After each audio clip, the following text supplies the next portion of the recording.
आज इस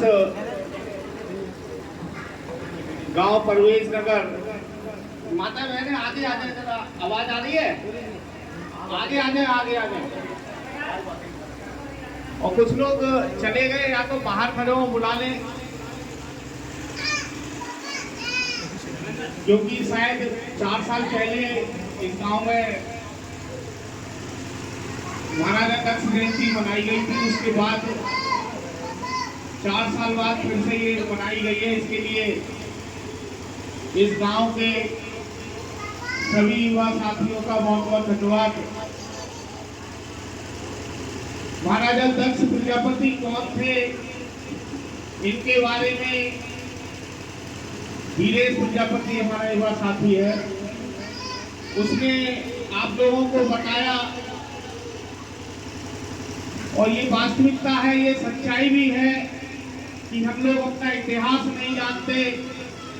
हमारे लोग पूर्वज हुए, महाराजा दक्ष प्रजापति का नाम तो बहुत लोग जानते होंगे, लेकिन कुछ नाम मैं बताऊंगा, उनको तो शायद लोग कम ही जानते होंगे। रत्नप्पा कुमार का नाम कितने लोग जानते हैं? रत्नप्पा कुमार शायद ही कोई जानता है, जबकि जितना योगदान डॉक्टर भीमराव अंबेडकर का संविधान बनाने में था, उतना ही योगदान हमारे समाज के रत्नप्पा कुमार का था। संतराम बीए प्रजापति को बहुत कम लोग जानते होंगे, यादे माँ को बहुत कम लोग जानते होंगे, क्योंकि हम लोग अपने इतिहास को नहीं पढ़ते। और कुछ लोग, जितने भी महान लोग हुए हैं, उन्होंने यही कहा है कि जो जाति अपने इतिहास को नहीं जानती, उस जाति का विकास नहीं हो सकता। और यही कारण है कि ये तो सक्रियता हमारे युवा साथियों की है कि बदायूं जनपद में शायद पहला गांव होगा जहां पर आज अम्बेडकर जयंती हमारी ये दक्ष जयंती मन रही है। इतना पीछे है हम लोग, पहला गांव होगा। अब इसके लिए आप लोग अपने लिए तालियां जरूर बजाएं, क्योंकि ये बड़े गर्व की बात है कि बदायूं जनपद में मुझे नहीं लग रहा कहीं अभगना के अलावा, परवेज नगर के अलावा कहीं दक्ष जयंती मनाई जा रही है। क्योंकि मैं घूमता रहता हूँ, मैं तो लगातार 6-7 दिनों से दक्ष जयंती के कार्यक्रम में जा रहा हूँ। पिछले संडे को हाथरस में था, 2 दिन पहले बरेली में था, आज यहाँ पर हूँ। कल मुझे भैजोई जाना है, आगे भी है गाजियाबाद जाना है। लगातार मैं तो देखता रहता हूँ कि हमारे समाज के लोग अब थोड़े ही सही लेकिन जागरूक हो रहे हैं। और पहली बार शायद जयंती मैंने ही आपके गांव में आकर के मनवाई थी, आप शायद लोगों को याद होगा। बस मैं ज्यादा बात नहीं कहूंगा, क्योंकि आपके गांव में आता रहता हूँ, बातचीत आप लोगों से लगातार होती रहती है, आप लोगों के बीच में जुड़ा रहता हूँ। शादी हो, विवाह हो या कोई दुख की घड़ी हो, जब भी आप लोग मुझे याद करते हैं तो मैं पूरा प्रयास करता हूँ कि आप लोगों के बीच में आऊं। चाहे समय हो सकता है, कैसे भी हो सकता है, नहीं आ पाऊं, लेकिन आता जरूर, देर सवेरा हूं, आता जरूर हूं। आज आप लोगों ने महाराजा दक्ष प्रजापति के बारे में ज्यादा मैं नहीं बता रहा हूँ, क्योंकि वीरेश ने बहुत कुछ बता दिया। बस मैं इतना बताना चाहता हूँ, अगर आप इस इतिहास को, आप इस देवी देवताओं, महाराजाओं या भारत की संस्कृति, वेदों, पुराणों, जितने भी धार्मिक ग्रंथ हैं, उन सब में विश्वास रखते हैं, तो महाराजा दक्ष प्रजापति ब्रह्मा जी के मानस पुत्र का मतलब मानव पुत्र थे। और ब्रह्मा जी से ही पूरे संसार की उत्पत्ति मानी जाती है, यानी कि महाराजा दक्ष प्रजापति से पूरे संसार की उत्पत्ति मानी जाती है। चाहे संसार महाराजा दक्ष प्रजापति की, महाराजा दक्ष प्रजापति की, महाराजा दक्ष प्रजापति की, ब्रह्मा जी की, महाराजा दक्ष प्रजापति की। चाहे आज संसार में कोई भी जाति हो, अगर वो जाति है तो महाराजा दक्ष प्रजापति पहले राजा थे भारतवर्ष के नहीं पूरे ब्रह्मांड के अगर पहले राजा माने जाते हैं तो वो कौन माने जाते हैं? महाराजा दक्ष प्रजापति माने जाते हैं। यहाँ तक कि अभी आगे धीरेश बता रहा था, भैया सती वाली कहानी बता दूं तो मैं आप लोगों को बताना चाहता हूँ कि महाराजा दक्ष प्रजापति की बेटी थी सती। कौन थी सती? आप लोगों को पता होगा, जो पार्वती है वही एक दूसरा नाम था उनका सती, यानी कि महाकाल महाराज शिव की पत्नी का नाम कौन था? सती थी। तो ये समझ लीजिए कि हमारे एक प्रकार से जो महाराजा दक्ष प्रजापति के दामाद थे कौन? शिव जी थे। तो कितना पुराना इतिहास है इस प्रजापति समाज का। हम अपने इतिहास को नहीं पहचानते, हम अपने इतिहास को नहीं जानते। इसीलिए इस युवा टीम को मैं बहुत बहुत बधाई देना चाहता हूँ कि इन्होंने ये प्रयास किया और प्रयास करके इस दक्ष प्रजापति को की बेटी को मनाने का काम किया। लेकिन बस आप लोगों के बीच में मैं कई बार आया हूँ और एक तो बात जरूर कह के जाता हूँ। बात मेरी वही है कि लड़ते रहो। साल में 365 दिन है, 364 दिन लड़ाई लड़ो। पेड़ की लड़ाई हो सकती है, पानी की लड़ाई हो सकती है, नाली की लड़ाई हो सकती है, गोबर की लड़ाई हो सकती है, लेकिन जब समाज के इकट्ठा होने की बात आ जाए तो इस तरीके से इकट्ठा हो जाओ। महाराज दक्ष प्रजापति की, महाराज दक्ष प्रजापति की, महाराज दक्ष प्रजापति की। आपस में प्रयास करो कि लड़ाई ना हो, लेकिन हो भी जाए तो समझौता कर लो। लेकिन अगर किसी अन्य से लड़ाई हो जाए तो उसके साथ जाकर के खड़े हो जाओ। किसी की औकात नहीं है कि वो प्रजापति एकता, प्रजापति एकता, प्रजापति एकता, प्रजापति एकता। Doctor Rakesh Prajapati, doctor Rakesh Prajapati. क्या किसी की हैसियत है आप तक आपकी तरफ देख सके अगर इतने लोग इकट्ठे खड़े हो जाए? है किसी की हैसियत? नहीं है। तो जब भी किसी से तीसरे व्यक्ति से कभी बात हो जाए तो एक साथ खड़े हो जाना। अगर उसका साथ ना दे पाओ तो उसके साथ में जरूर खड़े हो जाना। अक्सर होता क्या है कि हमारा साथी पिट रहा होता है, हमारे समाज का व्यक्ति पिट रहा होता है, हमारे समाज के व्यक्ति दूसरी तरफ खड़े होकर के क्या बजा रहे होते हैं? तालियां बजा रहे होते हैं। आज इस समाज को एक तरफ तो हम कह रहे हैं महाराजा दक्ष प्रजापति के वंशज है, हमारे दक्ष प्रजापति पूर्वज है, दूसरी तरफ हम इतने कमजोर हैं। हम इतने कमजोर हैं कि कमजोरी के उदाहरण मैं एक देता हूँ और इस उदाहरण को कोई काट नहीं सकता। मैं कहता हूँ कि जो कलसा, मटका, मटकी, गगरी, कुछ भी कह लीजिए, हम बनाते थे। कौन बनाते थे? अगर भारत का नहीं मानव सभ्यता का पहला इंजीनियर है तो वो कौन है? प्रजापति है। कुंभकार। ये स्टील आज आ गई, पीतल आज आ गई, प्लास्टिक आज आ गई। बताओ पहले स्टील थी क्या? स्टील थी, पीतल थी, कांसा था, तांबा था, लोहा था? नहीं था। तो तवा था क्या? जब लोहा ही नहीं था तो तवा कहां से होगा? कढ़ाई कहां से होगी? तो पहले चाहे कुछ भी सही, चाहे रोटी बनानी हो, चाहे सब्जी बनानी हो, क्या बनता था? कुम्हार के बनाए हुए बर्तनों में खाना बनता था। बनता था नहीं बनता था? तो कुम्हार में सबसे पहला इंजीनियर अगर कोई रहा मानव सभ्यता का तो वो कौन रहा? लेकिन अफसोस की बात यह है कि वो कुम्हार का गगरी उस दिन तक कुम्हार की थी जिस दिन तक वो उसके घर पर थी। लेकिन जिस दिन वो गगरी किसी उच्च जाति के घर पर चली गई तो उस गगरी से पानी पीने की हैसियत नहीं थी हम लोगों की। मैं गलत कह रहा हूँ तो बता दो। गलत कह रहा हूँ क्या?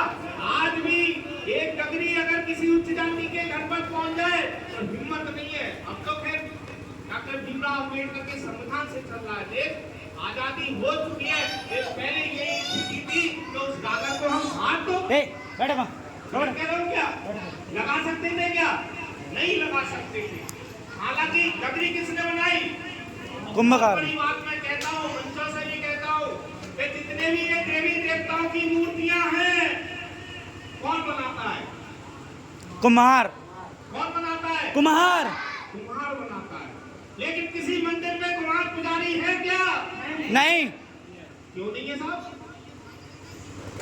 फिर पवित्र हो जाते हैं, क्यों हो जाते हैं साहब?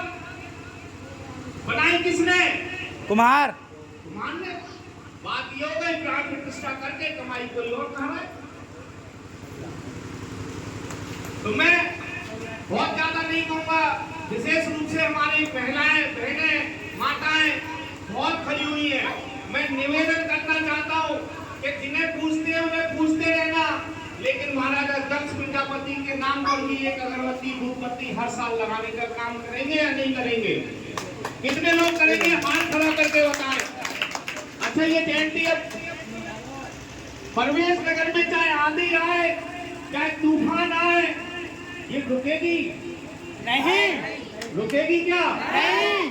हर बार मनाएंगे। यस। कितने लोग वादा करते हैं, हाथ खड़ा करते हैं? राकेश भैया ना करो, हमारे यहाँ वाला है।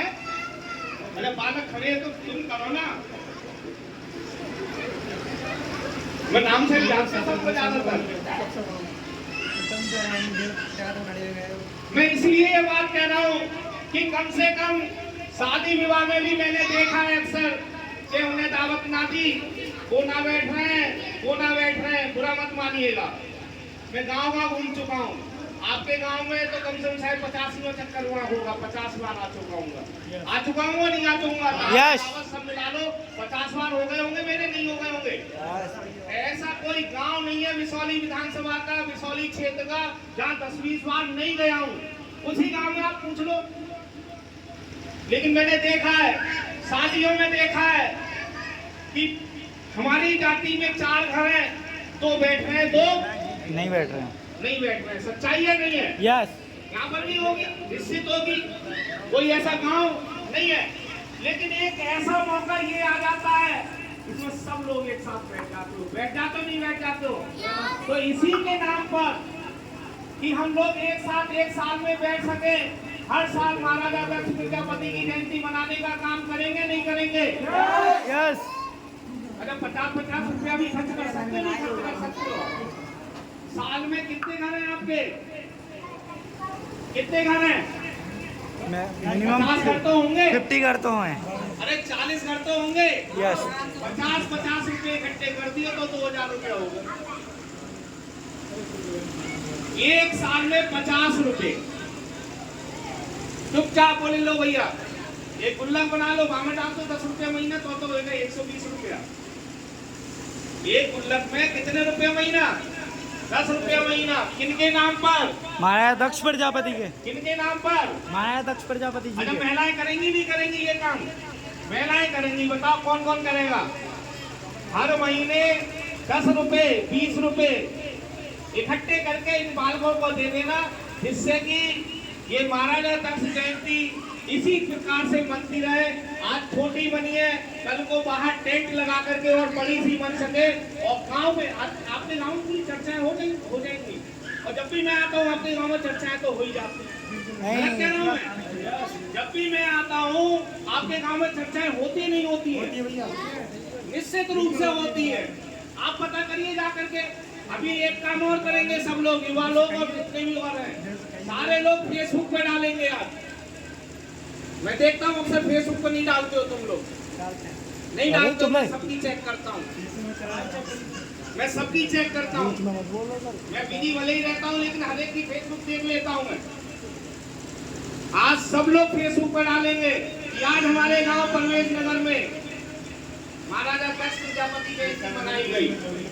और सारे फोटो डालेंगे, व्हाट्सएप पे स्टेटस पे लगाएंगे, व्हाट्सएप ग्रुप में डालेंगे, क्योंकि ये जागरूकता आएगी। और एक बात और, हर रिश्तेदार में जितने भी रिश्तेदार हैं आपको रिश्तेदारों में भेजेंगे और उनसे प्रेरित करेंगे कि अगले साल आप अपने गांव में भी मनाएं। क्योंकि जिस दिन ये कुमार इस तरीके से बैठ गया, उस दिन हिम्मत नहीं है किसी की आपकी तरफ आंख उठा करके देख ले। अभी आपको पता है फिदारे में एक घटना हुई, पता है ना? यस। एक आरोपी ठाकुर था, एक आरोपी ब्राह्मण था। लोग डर करके घर बैठ गए थे, लेकिन राकेश प्रजापति नहीं डरा। तो आप लोगों ने देखा था वहां पर हजारों लोगों की भीड़ थी। राकेश प्रजापति आप संघर्ष करो, हमारे साथ हैं, राकेश प्रजापति आप संघर्ष करो। हमारे साथ हैं। हजारों लोगों की भीड़ वहां पर थी और पूरे क्षेत्र का प्रजापति दिखाई दे रहा था उस दिन वहां पर दिखा रहा था। इतनी सूचना तो मिली गई होगी, नहीं मिल गई होगी? क्या अन्याय नहीं हुआ था हमारे समाज के साथ? एक 12-13 साल के बच्चे को कंकाल मिला था, कंकाल। कितने लोगों ने देखा उनका कंकाल? बताइए, हड्डियां 5 हड्डियां थी, केवल 5 हड्डियां। मैंने तो अपनी आंखों से देखा, 201 गायब। अपनी आंखों से उन हड्डियों को देखा। क्या चाहते हैं आप लोग इसी तरीके से कुमार पर घटनाएं होती रहे? बिल्कुल नहीं, चाहते हैं क्या? बिल्कुल नहीं। क्या आपको दर्द नहीं होता? होता है दर्द? यस। कोशिश कीजिए, इस बिसौली के क्षेत्र के आसपास के गांव में किसी पर इस तरीके की घटना हो जाएगी, राकेश प्रजापति आप लोगों के साथ खड़ा रहेगा। लेकिन खड़ा तभी रहेगा जब आप लोग भी हमारे साथ खड़े रहेंगे। प्रजापति एकता, प्रजापति एकता, प्रजापति एकता। महाराज दक्ष प्रजापति की, महाराज दक्ष प्रजापति की, प्रजापति एकता। दूसरी बात, हर बार मैं आकर के इस बात को कह के जाता हूँ और ये गांव काफी मेरी चीज को, मेरी बात को मानता भी है। इसके लिए मैं बहुत बहुत धन्यवाद देना चाहता हूँ। विशेष रूप से यहाँ के जो युवा साथी हैं और हमारे बुजुर्ग जो हमें सम्मान देते हैं, उसके लिए बहुत आभारी हूँ। मैं पहले ही कहता हूँ, इस गांव में शिक्षा का स्तर बहुत अच्छा है, लेकिन और उठाने की आवश्यकता है, और उठाने की आवश्यकता है। इतने भी नौनिहाल दिख रहे हैं, इन सबको पढ़ाइए। बार मैंने कहा है कि भले ही एक टाइम की रोटी कम खा लेना, फटे हुए कपड़े पहन लेना, नंगे पैर रह लेना, लेकिन अपने बच्चों को जरूर पढ़ा लेना। क्योंकि इस गांव के अभी तो 2 ही लोग नौकरी में गए हैं। मैं चाहता हूँ, अभी मेरी भी थोड़ी बहुत उम्र है, मैं चाहता हूँ इसके 10-20 लोग नौकरी में और जाएं, जिससे कि इस गांव का नाम रोशन हो। भाई सोनू प्रजापति और राजेश प्रजापति अभी तक 2 लोग नौकरी में हैं और कोई थोड़ी है, 2 ही लोग हैं। मैं चाहता हूँ कि आने वाले समय में हमारी कोई बहन भी निकल के आए, हमारे कोई और युवा साथी भी निकल के आए, और निश्चित रूप से इस गांव के लोग जागरूक हो चुके हैं, जागरूक हो चुके हैं, जागरूक नहीं है? बाल किशन क्या अपने बच्चों पर जितना भी हो, भाई क्या चाहिए बच्चे को पढ़ाने के अलावा हमें कुछ नहीं है, क्योंकि बच्चे ही सबसे बड़ी संपत्ति है। अच्छा कुछ साथ में आया था? नहीं। अच्छा कुछ साथ में आया था? अरे कोई बात नहीं, महंगाई करिए, सब जानते हैं, नंगे आए थे, नंगे जाते हैं, आते नहीं आते हैं। आदमी नंगा आता है और कैसा जाता है? नंगा जाता है। सारा का सारा कहाँ रह जाता है? बच्चों, सारा का सारा कहाँ रह जाता है? तो जब यही रह जाना है तो इकट्ठा क्या करना, क्या फायदा इकट्ठा करके? इसीलिए इकट्ठा करने की बजाय उस पैसे को, उस